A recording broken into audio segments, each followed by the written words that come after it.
is As Dusk Falls worth our time? We're about to find out. Welcome everyone to episode 227 of 1 Hour 1 Decision 2020. I am Chris. And I am Tom. And we take 60 minutes and play a random game on Xbox Game Pass and decide, well, Tom, can Dusk rise? Only if it falls thereafter, right? Oh, so, gravity, right? Like what goes up must come down. I don't know. Yes.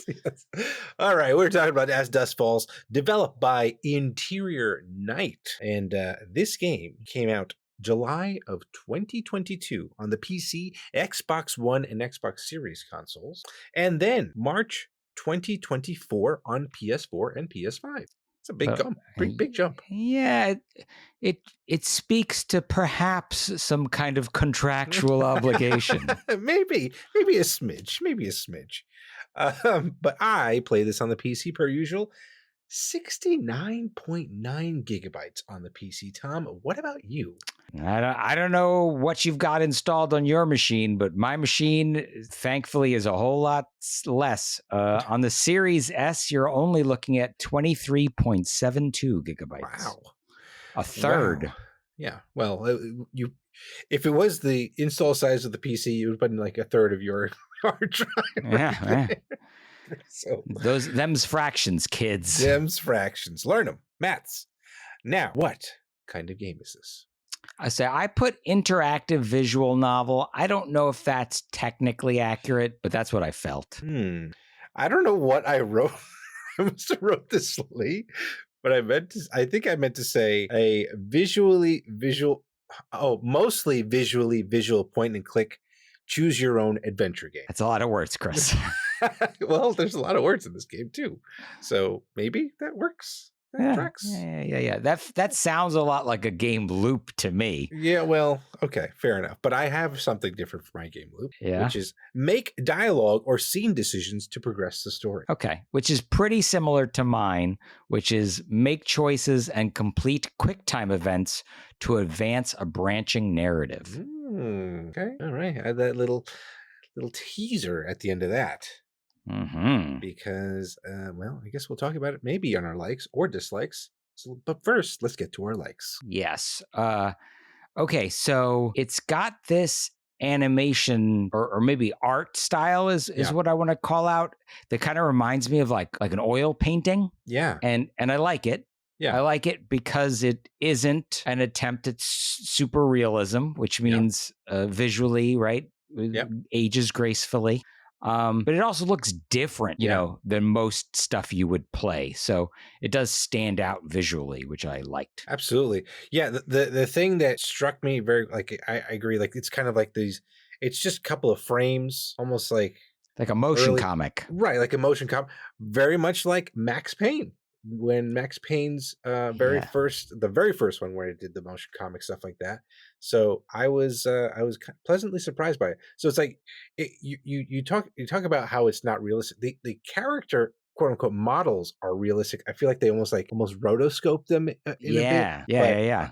But to your point, painted over. Yeah, exactly. But they to your point though, because it's so stylized, it's not going to look bad 10 or so years later.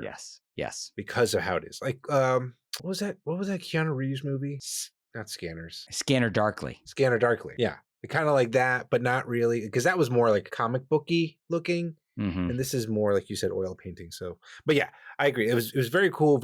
And they kind of melded it with like some 3D animations here and there, which I thought was kind of interesting too. So, kudos to them on this, on picking this style and kind of sticking with it. And I mean, like we kind of hinted at already, this is a visual novel style game, and you know, with these kind of games, you gotta be able to have a decent plot and get these characters right in your face and get to start to feel for them. And I'd say they did a pretty good job. You start off with like this father and his child kind of sitting in the desert, or like I guess like in the Arizona area. Yeah.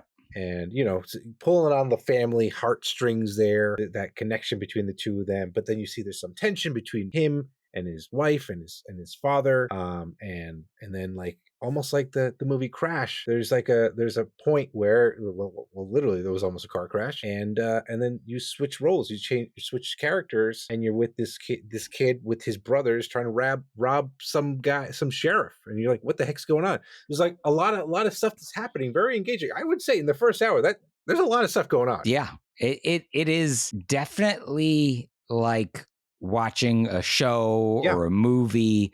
Like very quickly you get into the drama. Yeah, stakes are raised, and yeah, conflicts are there, so it keeps things juicy as you're progressing through the game. And and I mean, I just appreciate that it feels more dynamic than like a visual novel. I think we've played a couple of visual novels. I'm just that's why I wasn't ready to say, like, I said visual novel, but you're right that this has quick time events. Yeah.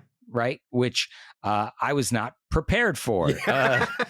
There's this old like MC Chris skit about playing Resident Evil 4, and then you're in a cutscene, and then the cutscene turns into a quick time event, and it's like, oh no, you put the controller down. That was a mistake. You're you're still playing, and that definitely happened to me a few times. And you think after the first time I would have been, now I'm ready for it. Nope, just kidding. Because it lulls you into this sense of it's going to periodically say pick A or B or maybe C. Yeah. And so you're just kind of like la-di-dying. And then all of a sudden it's like, oh, this is a car crash, hammer the A button. And you're like, I'm playing a game. I forgot. Right. Yeah. I thought I was watching a TV show, Yeah, nope, not anymore. And the other thing that I thought was interesting, one, it does have a lot of options like on how to play the game, and also like because you can play it multiplayer. Yeah, you can play couch co-op in a sense. And you can there's like Twitch integration. So you can have people that are, I mean, if you're a streamer, like we stream every once in a while, you can have people in the audience, so to speak, help vote for what your next choice is, because there are a lot of choices here, Tom. A lot of things happen, and you have to make decisions, like you said, sometimes pretty quickly, sometimes casually, but at the end of the day, you are the person steering this whole story around. Yeah, it does feel like these choices matter, as I'm playing. It shows you like when a path has branched, you get like a little icon about it. Every time that happens, I'm wondering if I made the right choice. I second guess. It's like, well, I do like that there's a little bit of a timer. Yeah. So there's some pressure. You can't just let it hang there forever. It's, it's counting down. I don't know what happens when the timer exhausts itself. I assume it just picks a choice. Right. I never got there. I always picked something before the timer was up. Yeah. And then I want to continue down this thread that, like, at the end of the chapter, you get some feedback in terms of what you've chosen. Yeah. So it tells you, like, for me, I opted for peace. I was trusting of other characters. I was a quick thinker. I guess I chose, which is strange to hear them say about me, because I feel like I'm incredibly indecisive. Maybe that, having that stopwatch going helped me quickly make a choice. Fair enough. And then after that, it gives you a graph of your choices, and shows you kind of a flow chart of how you navigated through the sequence. So yeah, that was really cool.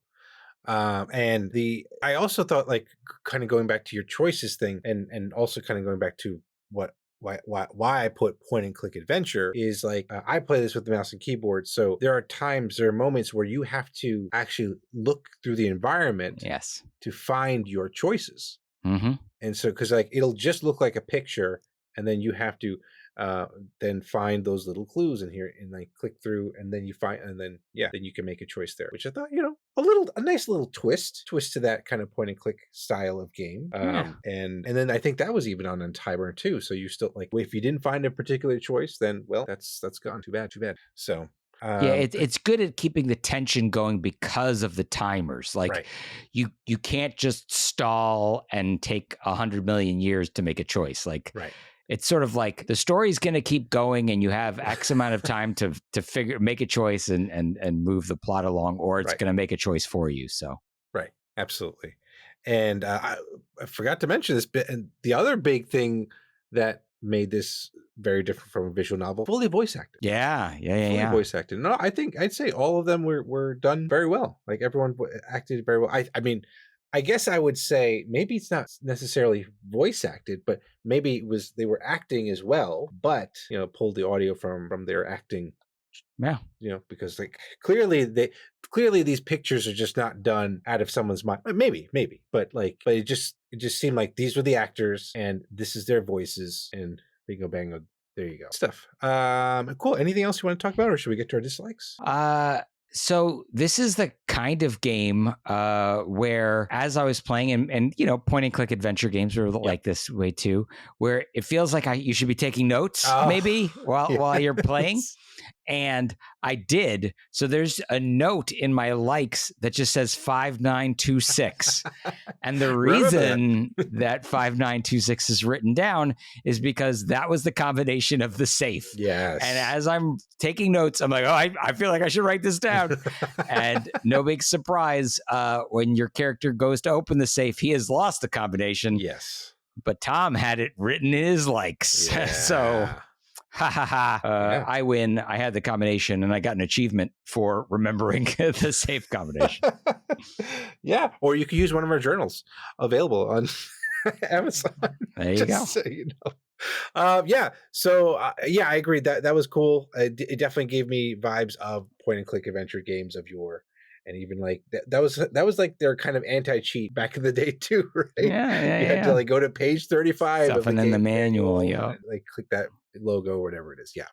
Awesome stuff. All right. So let's get to our dislikes then. Okay. So related to that note, the counterpoint, the game doesn't give you a point to stop. Like it's just going the whole time, which makes it very hard to take notes if you're the kind of person who's trying to take notes while they're playing. Right. So, that was a little frustrating to me. Not being able to save when I want, because again, it's just kind of going. I'm not sure when the autosaves are happening. Like, it really does feel like the only natural place to stop is once you've concluded one of these scenes or segments. Yeah. So, something to bear in mind is that, I guess, when you start, when you get on the roller coaster ride, there's no getting off until the ride comes to a full and complete stop. I will say you are allowed to pause the game. Yes, that's true. You can pause the game.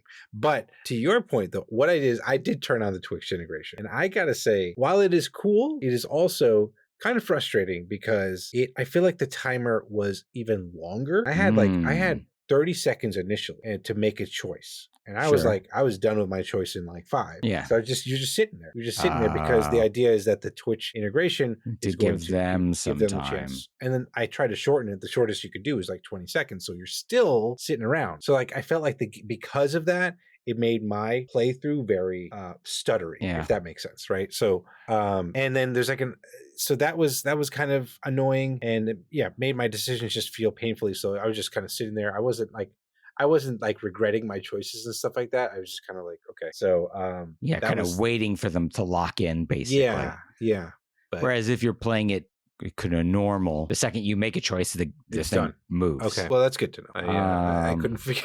I had like the only way to get out of it was, I think, just to quit the game. So and to your point, if I don't know when autosave happens, so it's like, where do I start? Do I start all over? And then that would have been a big bummer. Yeah. So I will say, sort of related to that idea that, because you're talking about almost like awkward pauses. Yeah. I found that the animation felt kind of awkward and a little bit clunky. It was like almost a little herky-jerky. Yeah. And it felt kind of lazy, to me, as opposed to something that would be, fully animated. Sure. It's better than just visual novel looking at still frames all the time. Yeah. But it just, I don't know. It feels like a motion comic, which I guess is fine, when you're reading it. Or watching it. Yeah, I think maybe that's the difference, Because it is like, to your point, a motion comic is just going from start to finish, whereas this is like start to next decision, and so on and so forth. So maybe that lends itself to the kind of that like start, stop, start, stop, start, stop. Yeah, I agree. One thing I do want to point out, like I mentioned, this game is 69.9 gigabytes on the PC. I was looking through the menus prior to starting the game, there is an option to turn on high-res textures, which adds an additional 30 gigabytes. Wow. That is a big game for what it is. I am wondering, Chris, and I would be curious to see if this is the case, if it on the PC auto-installed all of the voice options. Oh, I don't think so, because there was still an option to download, because apparently there was a Chinese narration as well. There were like tons of voiceover options. So maybe you're right. And they were all off in the Series S version. Okay. So every single other language required a download. Only English was downloaded on my system. Okay. But, if I wanted Spanish or French or German or whatever, they were all there as options, but they all added extra. So they just left out Chinese on my options. I don't know. That's weird.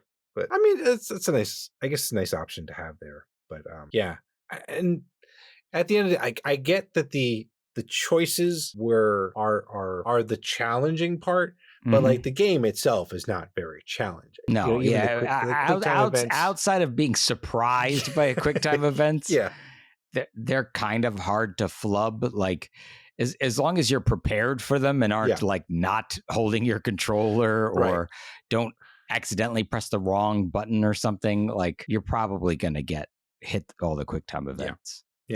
Yeah. So cool. Anything else you want to bring up here, Tom? Two things. Menu narration was on by default. Yes. Which was really weird when I started up the game. Like it kept going, would you like the menu narration? And like I was, I guess, writing down my thing. Yeah. And I was like, this is annoying. And then the other thing that I thought was annoying is that like the intro like menu song is, I don't know, 20 seconds long on a loop. So if you're like if you turn on the game and don't immediately like start it, like it gets very annoying very fast, especially when you combine the menu narration talking plus the that song on this crazy loop. Yeah, which is interesting because like in the game itself, they actually had like licensed music, I believe too. Yeah, it was once you get into the game proper, that these things are not issues. I immediately turned off the menu narration. I can't imagine you wanting that on when you're trying to listen to the characters talk. Right. It seems incredibly distracting. Well, I mean, they have a lot of accessibility options. I will say that. So that's true. It's maybe to get those other folks an opportunity. Just off by default and then let them turn it on. We have played games that have turned it on by default too, which I thought was very jarring for those games as well too. So I agree. Also, you already mentioned it, but I've got to point out that playing on the controller, you're dealing with mouse mode. Mouse mode on a console just doesn't work. I wish every developer would just realize that it's just never good. Bueno. I mean, I can see the argument for them doing it, especially for those moments where you have to like look around. Yeah, I understand why just to cause the difficulty, but it's just it's just yucky. I know, it sucks, but all right. I guess we'll get to our other thoughts then. Yep. Well, How Long to Beat says this game takes about 6 hours to complete. Heck yeah. Not bad at all. So 1/6 we've completed. And this game is xCloud capable and cross save and all that good stuff. So game anywhere and play. Yeah. Play on the Lou, but get ready to be sitting on the John for a minute. Yeah, something like that. All right, what do you got? There's a reason this reminds me pretty heavily of a Quantic Dream game. And that's because the creative director, Caroline Marshall, was a designer on both Heavy Rain and Beyond Two Souls. Oh. So that flow chart, that like these QuickTime events to like playing through a story type thing, it feels very similar. That's why, right? Okay. So, it's effectively an indie game, right? Which is why it probably doesn't handle exactly like one of those other games, which are more traditional, third person action-y games. Yeah. but that's the DNA is clearly alive here. That's why they were trying to save the frames, Tom. They were trying to save the frames. It makes sense. Yeah. As you mentioned, you can play cooperatively. There's a phone app that you can download, which, to be fair, would probably help a lot when needing to mouse around. That's right? true. You could use a touchscreen interface. I think it would help with the controls drastically. And I think it's important, I think, to call out that this would be a really good entry point for a person who's new to video games. Yeah. Because it doesn't really require a lot of like traditional gameplay. Sure. Yeah. And it was designed largely to be for people who enjoy really, like a television show, dramatic storytelling, but make it interactive. It certainly feels like if that was the objective, they've accomplished it. Absolutely. Yeah. And again, it's like I like the fact that this game is also pretty grounded. Like you're very, very small story, and like not fantastical. Right. It's about two families and how they interact. Right. Yeah. Yeah. Exactly. So cool. All right. So now, Tom, yes, we've got to figure out: are we keeping this game on our respective hard drives, or are we leaving it in the Arizona desert to wither away and not hear from again? Okay, so I found the story interesting, and it was hard to stop at the hour mark, especially if the hour mark puts you at not the end of the chapter, right? For me, that Quantic Dream DNA is a major selling point. I love those games. Yeah. And knowing I could finish a playthrough in 6 hours makes it easy to commit to this. Nice. So yes, from me. Cool. All right. I agree with you. I've always enjoyed the Quantic Dream games, even though Detroit was a little. It took me a while to get to Detroit, to be fair. Yeah, a little ham-fisted with some of the social commentary, but anyway, this game much more grounded, easy to play, easy to pick up and play, and it seems like a game I could even play with my wife. Like she could be like, "Oh, make that choice" and stuff like that. Even I don't know about the kids; it could be a little violent. Cursing perhaps a little mature. Yeah. But if you're a responsible player, or you could pick the nonviolent path. That's true. And use it as a teachable moment for your children. Yeah. Of course, it may not always go the way you want it to go. Yeah, that's true. But I think, Daddy, why you a wimp? Yeah, I'm doing the right thing in the game, but I'm being shamed by my family and the others. Okay, that's fair. But yeah, that's fine. But I think I will keep this game as well. Excellent. Yeah. So those are our thoughts. Let us know what you think of this game. Follow us and say hello on Blue Sky at 1H1D, Twitter at TC1H1D, and Threads at TC1H1D. Shoot us an email at TC1H1D@gmail.com. Or hey, we play these games on Twitch. Maybe I'll play this game on Twitch so people can help make decisions. I don't know. We do that at twitch.tv/1H1D. Because that's what we do. And we also do put these videos up on YouTube. So check us out there. Send us a comment there. What's your favorite Quantic Dream game? I'd like to know. I'd like to know too. So that would be cool. Maybe hit a like, subscribe. I don't know. All those YouTube things. Press X to Jason. I don't know. Press X to Jason. Is there an option like that? Cool. 1H1D is part of the QTB network, and if you like any great gaming content, please check it all out at quitthebuild.com/network. Now, Thomas. Yes, Christopher. We will not be using the surprising button this time. No. Because well, I've been waiting for this game. What could it possibly be? Could it be something that I've been waiting to play too? Maybe. So we've been waiting to play this game then, Tom. And what is it? Well, it is Doom, the Dark Ages. Nothing like combining that classic first-person shooter with medieval stuff. You've got a shield that's got some sort of blades on it. I need to know if this first hour is going to suck my eyeballs out of my head like Doom Eternal did. We'll find out. It may very well. Until then, thank you so much for everyone for tuning into this episode, and we will catch you on the next one. Thanks, everybody.